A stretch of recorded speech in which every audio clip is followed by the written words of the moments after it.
Hello everyone and welcome to At the Movies. So, I found this article today that Christopher Columbus, who directed the first two Harry Potter films, was talking about the adaptation of the HBO series.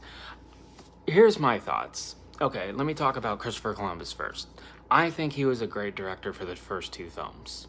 And he also directed he also produced the Nosferatu film. And I think because with his production company, as a producer on that film, he knows to stay out of the way of the directors and just let them do their own thing. As long as they're hitting their deadlines, just leave them alone and let them do their thing.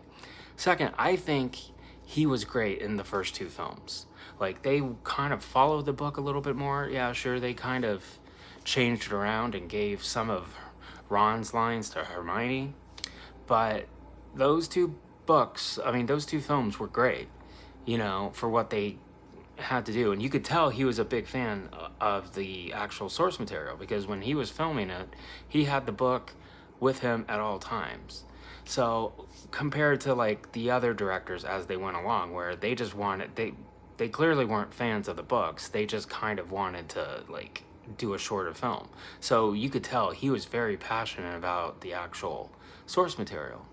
Second, he was talking about the HBO series that they're doing. And I get where he's coming from. Like, they could do a lot of stuff. But I think my thing is, like, the first two books are pretty short. You could probably, you could do 8 to 10 episodes of each book, of, like, the first two books. But I think after a while, they're just gonna run on a little too long. I mean, maybe not.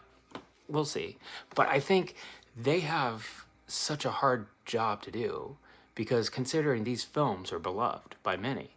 I love these films. I love them. Not like Order of the Phoenix was kind of bad. It's watchable, but it's still, But it's just the casting. I think the three leads look really good. But it's just the other actors. Like, when you had Robbie Coltrane as Hagrid, that was perfect casting. You had, Richard Harris as Dumbledore, perfect. Alan Rickman as Snape, perfect. And the show's gonna have a hard time living up to that. But it would be cool to see all these storylines. I mean, I understand where he's coming from, but it would be really cool to see a lot of these other storylines that they had to cut out. But I think he was a great director of the first two films, though. So, thank you very much for watching. You can watch more shorts right now.